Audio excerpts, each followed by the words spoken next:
Hello, it's wonderful to see everybody here, and thank you so much to Women in Film and Television International. My name is Kalpana Biswas, and I'm from Pittsburgh. Uh, you'll get to see my film after this session.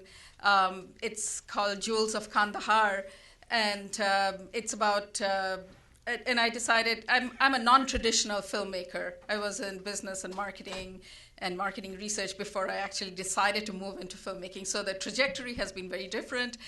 But I decided to go to Afghanistan. I was compelled to go there, I thought, because of the story of, on the one hand about the women, the torture and trauma that the women in Afghanistan were going through, as well as a question I had, how do you get out of this morass? How are the women in Afghanistan actually dealing with getting out of this particular situation?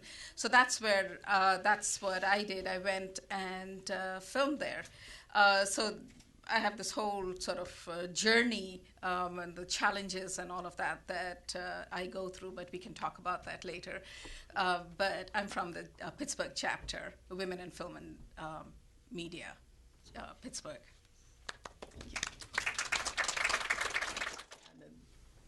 I think it was a broader. I was always sort of interested in the political aspect, the historical and political aspect of this whole struggle for decades that's been going on, decades of war that was going on in Afghanistan, and the whole, the Taliban and what it was doing to its women, to the women of Afghanistan, was a pretty major story. And I thought, I'd heard from people who'd come back that, yes, there was the war, but then people were continuing to live. And I wanted to go back there when I got an opportunity to find out what it was that kept people going when life was so difficult in war conditions, and the traditions that they had, which were draconian. I wanted to find out how people continued to live, whether there was a formula there that other conflict regions could sort of benefit from, because I thought at some stage this was going to end, or was there a way that people could sort of end it, people could band together. I'd seen this really interesting film called Pray the Devil Back to Hell, about women banding together to end the civil war in Liberia. And I wondered if there was a similar story of resilience in Afghanistan. And when I got an opportunity to go there, I did. I went with 2 cameras and filmed for about 6 weeks over there. Came back with a ton of stories, which I'm now trying to put together into a larger film. So that was what impelled me, I think, the stories of what keeps humanity going in such terrible, terrible circumstances. Okay. I started out, like I was saying. Repeat the question.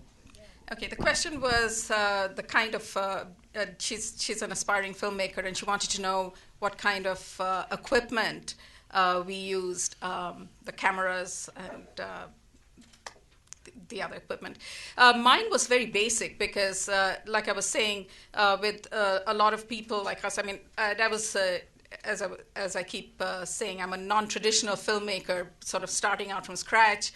I had a video camera, and before I actually started out and went to Afghanistan, I'd gone through this really interesting workshop that in DC called backpack video journalism. There's a gentleman called Bill Gentile who runs these workshops to try and train people, sort of journalists who really have to have their equipment in one backpack, because you can't check it in at the airports. You really have to have, and you can't really carry a whole lot of equipment. I was interested in conflict regions. So I took one video camera for interviews, but also a Canon digital camera, a smaller one that I could also videotape, short clips on. A wireless microphone, and pretty much that was it. A small stand that I could use and put on a table or something like that for a microphone or for a camera. And a small, light that could LED that could go on top of my video camera or my digital camera. That was it. I mean, it was very, very basic equipment, and I had to make do with all of that. The wireless microphones, for instance, when I was in Afghanistan, they were constantly jammed. When we had these convoys going down the street, these armored vehicles, they would jam all kinds of wireless anywhere, so that, I mean, they were always afraid of IEDs. So, when I was filming, for instance, very often the sound would just die on me because of, situations like that. The lighting would change while I was doing an interview, and I just didn't have any lighting equipment. And I was trying to do everything myself, to film, interview, all of that. So, I guess when one is in a situation like that, things can be very spotty, as I discovered when I came back. But like I was saying, it's very minimal equipment for me. Can I just add another, and that is, look out for the freer stuff. I mean, there are people who are mentoring, who are trying to help other filmmakers. And to put in a plug for something that I'm doing out of Pittsburgh, in a community channel, I'm doing a television program. I'm a host of a television program called Indie Film Forum, where I present and promote filmmakers, young filmmakers who don't have their films shown anywhere else, don't have the opportunity. So I put them on my show, and get as much coverage as possible, broadcast online as well on the web. So look out for opportunities like that. Well, these women were part of a co-op that I talked about, the Kandahar Treasure. That most of these women are women who came there to work, and they'd go back. They'd actually, since this was in Kandahar, they lived in, or I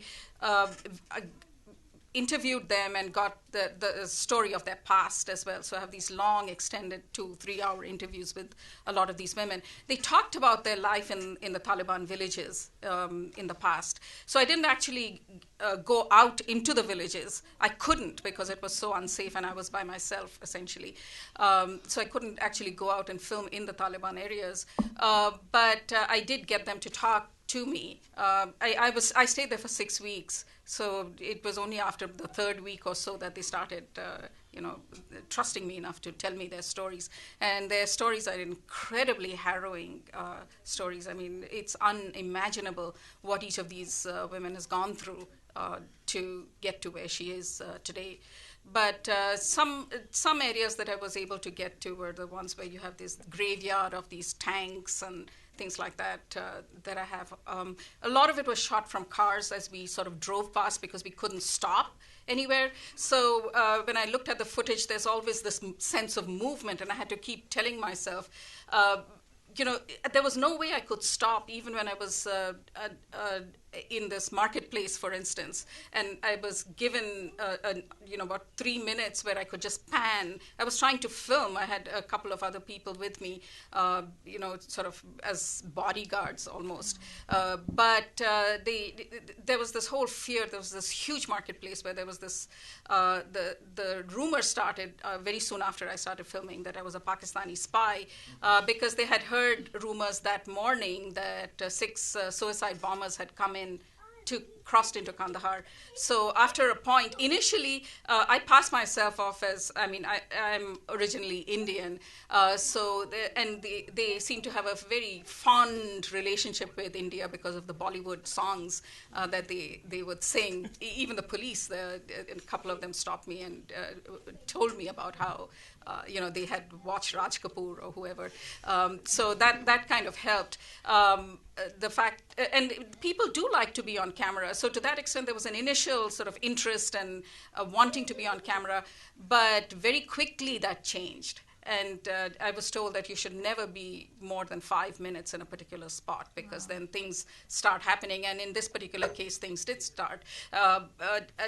Some of the footage that I have of the marketplace and are from a traffic island, where the traffic policeman sort of moved out and let me stand on that island and take a few shots. But I couldn't focus in one area, because if I did, there was this whole thought of, why are you filming me? I had people walk up to me and say, what are you doing? Why are you filming me? So I had to keep moving, which was very difficult for a filmmaker. But yeah, within a few minutes, the police came and said, to get out of here, because there's this threat. They think that you're a Pakistani spy.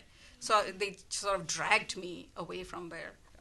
So there was always that constant movement and constant sort of vigilance. You could trust for a little bit, and then you had to quickly change and move. I tried, I had to wear a burqa a lot of the time when I was in the marketplace with that mesh, and I tried filming through that with a little flip camera. That was not good. It did not work out well. And yeah, so then I had to wear one of these with head scarves that made me look like a Catholic nun more than anything else. But yes, you do. I was in a house where there were a lot of these Afghan women. I tried to keep a flip camera in my purse to sort of try and catch them, but a lot of those things didn't work. So like I said, I had to just trust them for a little bit and then move on. I have a question, actually. As far as security with the U.S. being over there, did you feel well protected being from here? Did that factor in at all with the military? I did not tell them that I was from the U.S.